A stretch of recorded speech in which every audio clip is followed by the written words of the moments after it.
Welcome to OAG's interview of Titan NRG, OTC listed symbol TTNN.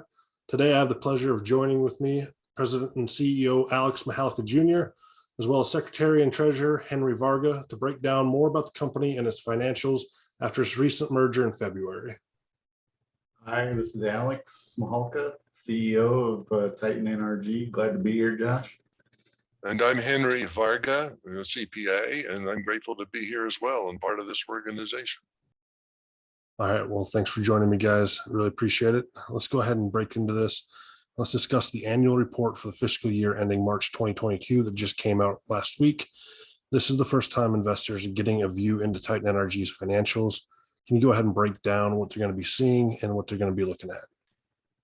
Well, this is Henry, and I'll tell you this. This merger that's taken place in February is a culmination of a long effort that was made by these four companies over a period of at least more than 2 decades. They moved forward, they developed a business, and they want to make it available to the public. And so 4 of the segments of their activities have now been merged into what is now Titan NRG. During the, one might ask, why is it taking so long to get the financial statements out for March? And I just approached this, that these were family-owned businesses, and their balance sheets and financial statements were those of the typical mom and pop operation. And in my more than 35 years of auditing, my job was to clean up the financial statements and make sure that they presented properly. For obvious reasons, the company after the merger is going to be subject to an independent audit.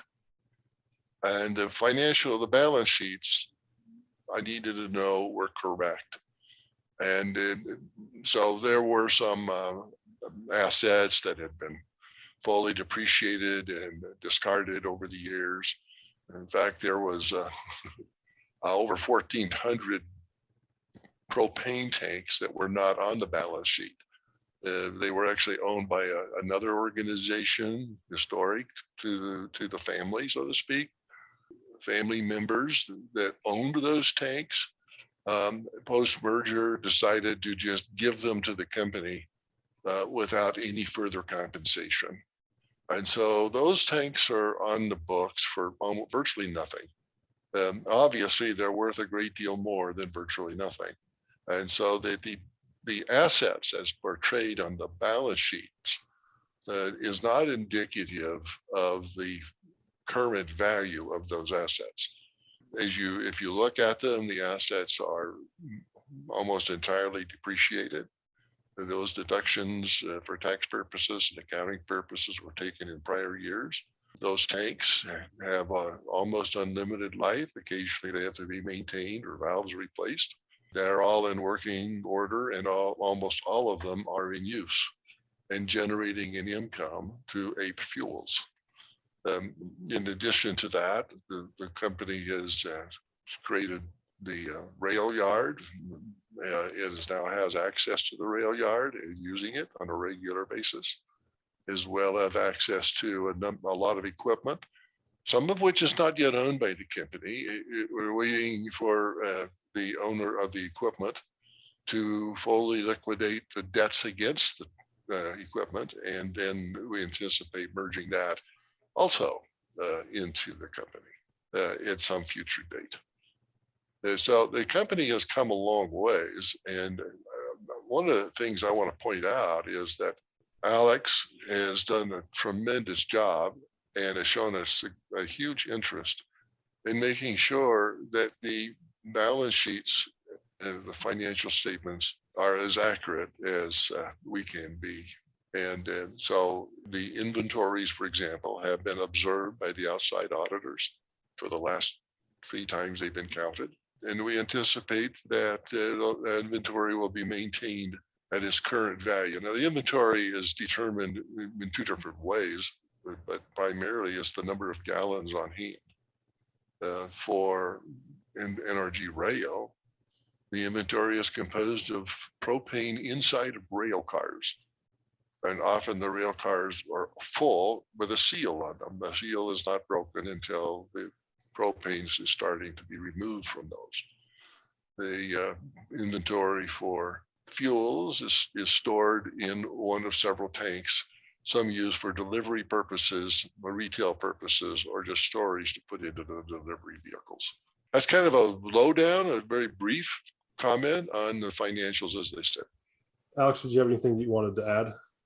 Like we had a pretty good amount of accounts receivable at that time. Typically, people that we work with, they're pretty good about staying within that 30-day range on that. So this number represents about 30 days worth of revenue that's still out there that hasn't been paid. Now, is that something that can be looked at going forward as a pretty consistent figure for the company?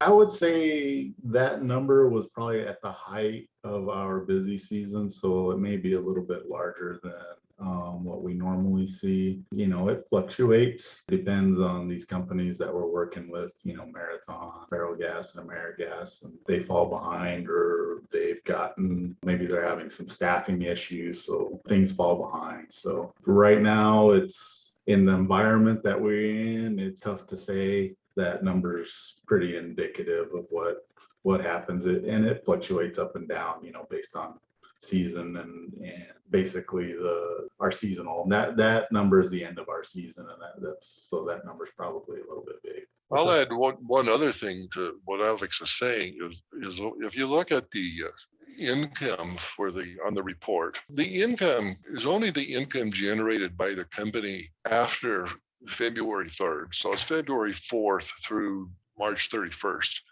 So less than 2 months of revenue for the company is on that annual statement for Titan NRG. Right. So we're only looking at maybe 7 weeks worth of revenues. Then we've got a full year's worth of operating expenses from AgriSolar, which, you know, we renamed. So that's one point that definitely needs to be looked at for sure. That, yeah, I mean, that was only about seven weeks worth of revenue. It wasn't a whole year's worth of revenue. Yeah, I think that's a big point to make. Well, and those expenses were, if you look at them, some of them are large. A major merger is an expensive venture. And so, you know, we had, as the end of our statements would indicate, we had the merger expenses that were substantial. We also had a lawsuit having to deal with restricted shares, which I'll let Alex address. And then we had the other just operating and carrying costs of the company just preparing it to do the merger.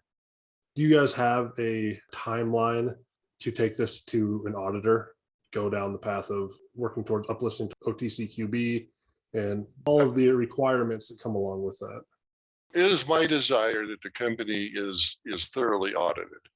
And so we engaged the auditor to audit the years ended March 31st, 2021 and 2020. And we're waiting for that to be completed. We've also engaged the same auditor to audit March 31st, 2022. Now, I'm not sure when that will be done because in the audit world, will be considered an initial audit.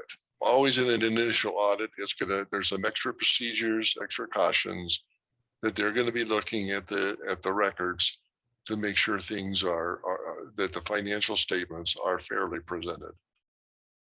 As far as adding to that, I would say just that still we're in the process. The auditors have some of the information that they're working on. They still need some information from us that we're working on to get with them. So, you know, it's just a little bit of a time-taking process and got to jump through the hoops. And the auditors did observe the inventory taken on February 3rd in the evening and again on March 31st. Otherwise, they would not be able to form an opinion on the fairness of the financial statements if they had not observed the inventories. Oh, I didn't know that. Yeah, so it's kind of a helpful in the fact that I've been an auditor for over 30 years or 35 years. The audits I've done are not in publicly traded companies. but the principles are similar. And so I have to work with the auditors who are working in publicly traded companies. And of course, I can't have anything to do with auditing this company. I'm certainly not independent, and independence is a prime requirement. With the commodity prices rising across the globe, what are you seeing as a downstream service company as potential issues, and what are you guys doing to mitigate those? For us, the transportation side, especially the trucking, NRG dynamics, fuel is just a huge cost doing business. That's one thing that we really pay attention to. When the war broke out and we saw all these fuel prices start jumping, one of the things that we did was went to a weekly update on our fuel surcharge to the companies that we were working with. Price of fuel was just moving so quickly that we had to stay in front of it, or else fuel can sink a company fast if you're not paying attention to it. Absolutely. We used to do this on a monthly basis, and now that we've gone to a weekly basis, it seems like we've gotten way more in front of it, and I'm much happier with it. So I'm going to continue that even after fuel prices do stabilize. I feel like it's beneficial to us, no matter what fuel is doing, to stay in front of it and do a weekly fuel surcharge update. Even if the price is staying the same, at least we've got everybody looking at it and making those adjustments if they need. So that way we stay in front of those costs, because you look at cost of goods sold, I mean, that number's big. It's buried in our cost of goods sold there. And that's a big number of our cost of goods. So we have to stay on top of that.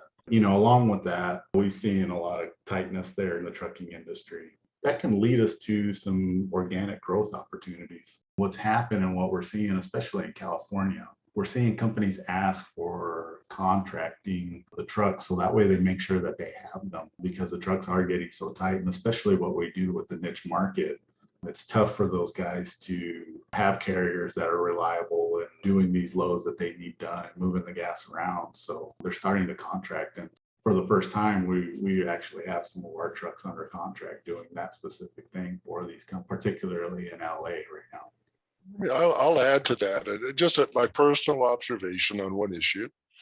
And that is, Alex has done a tremendous job paying attention to the markets he operates in, and not just the markets of the products he sells, but the markets for his supplies, including fuel and lubricants and parts and other things. So what you have is one of the problems that exists in the California market when it comes to trucking is what's required at the state of California for the trucks that that it allows on its roads. Well, on an average, our trucks are somewhat newer than a lot of fleets.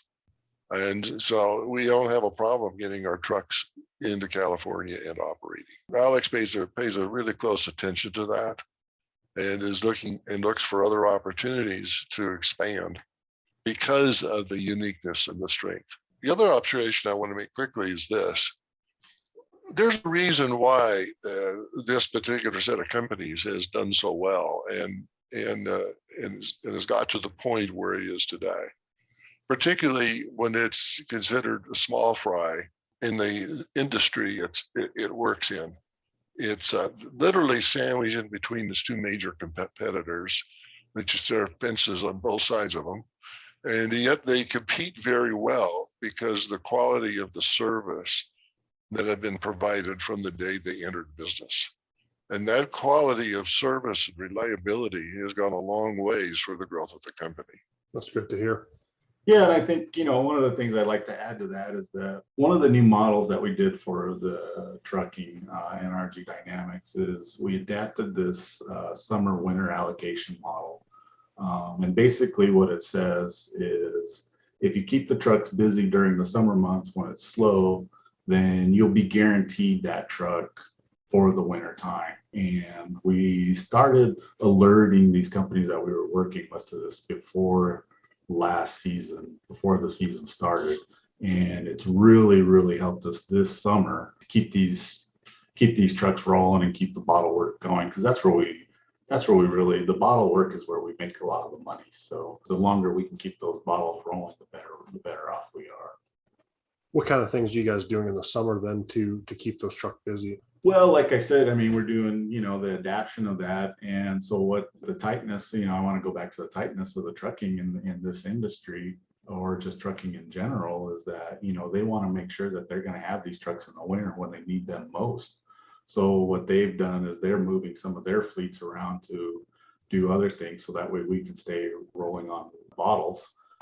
That way Okay. that secures that bottle for that next upcoming season. Why don't you define the word bottle in your use? Because many of the listeners may not get that. So bottle by bottle, I mean liquefied petroleum transport trailer is what I'm talking about. Bottle, I guess, would be kind of the niche or kind of the slang term for it in our industry. Makes sense.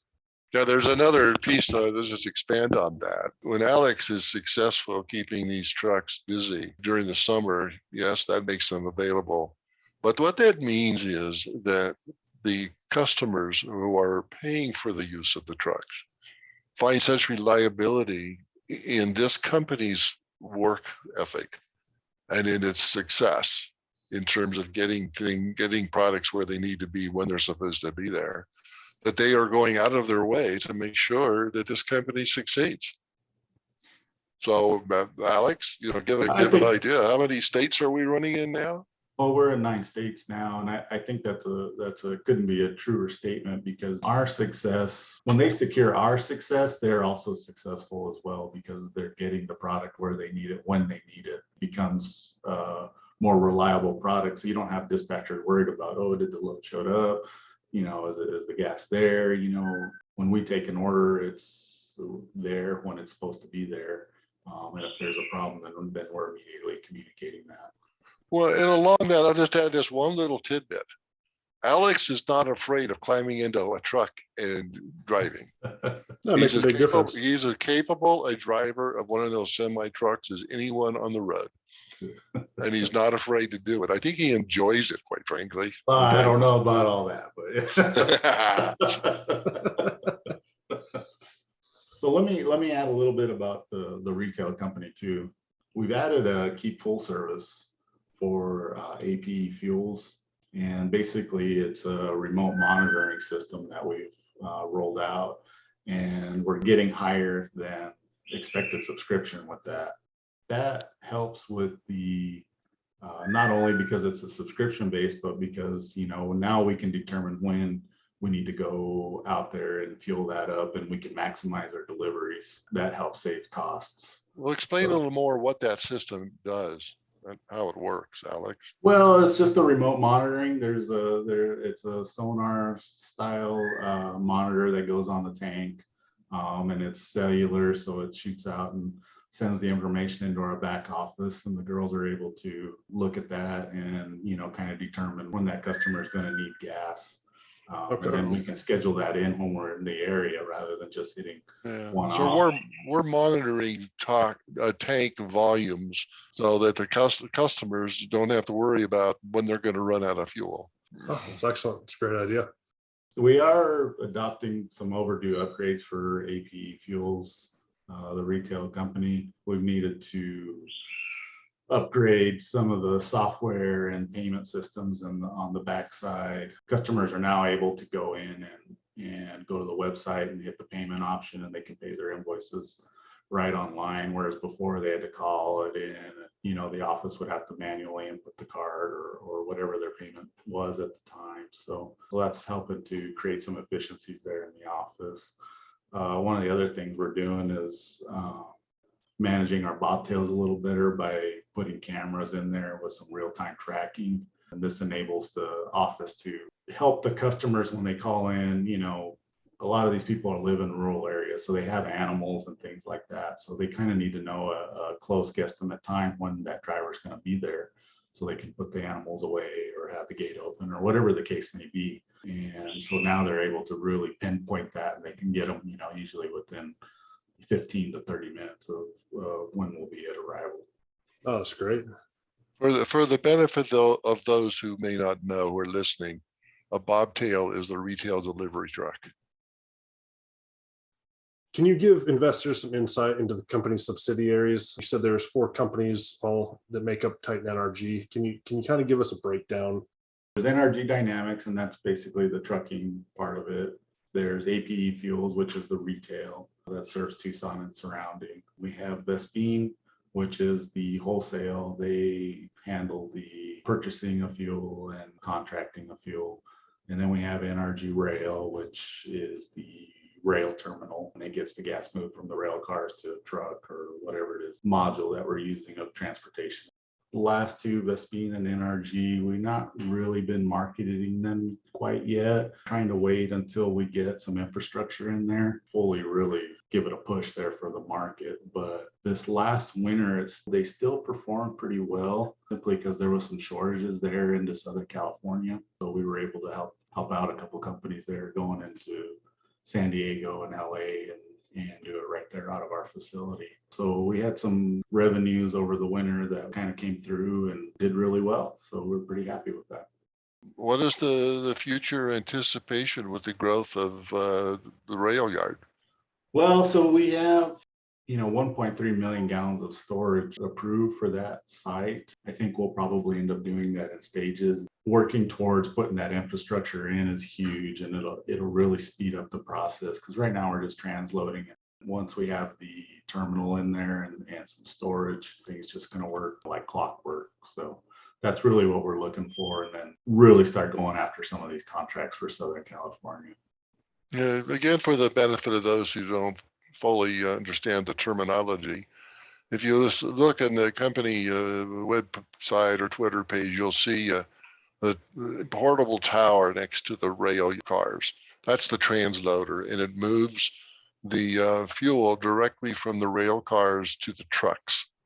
Once the on-site storage is present, then the rail cars can be emptied in full directly into those tanks, and then the trucks will pull up to a terminal always in the same place and just load.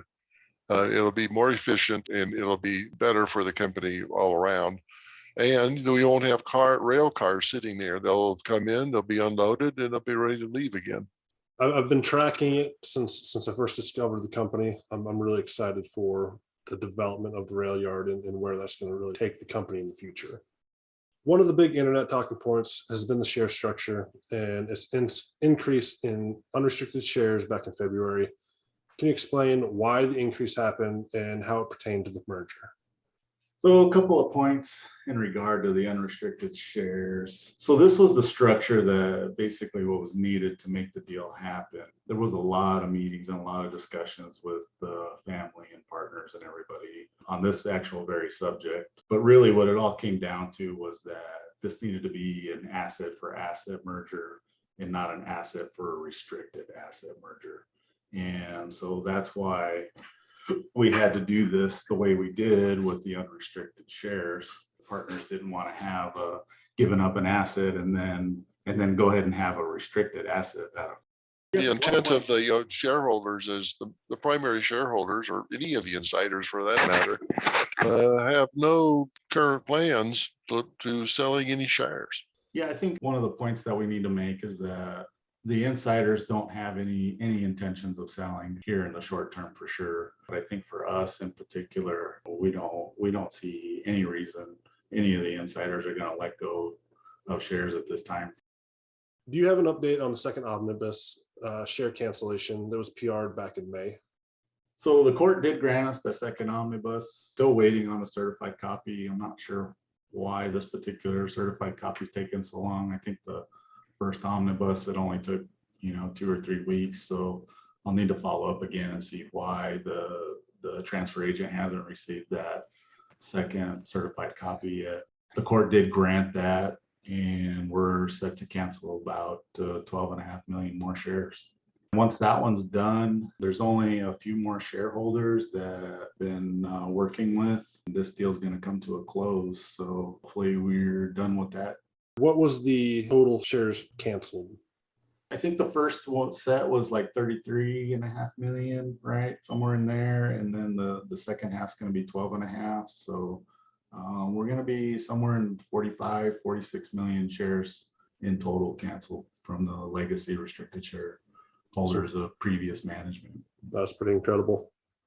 It's one of the statements that was made quite some time ago. And I'll just say it now openly because then we didn't want to draw attention to it because these shares are now been canceled.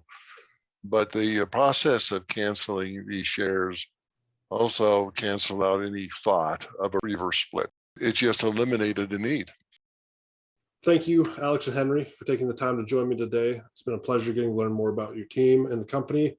Looking forward to watching this company's continued growth in the years to come. Thanks for having us, Josh. Appreciate it. Thanks, Josh. Absolutely. You guys take care.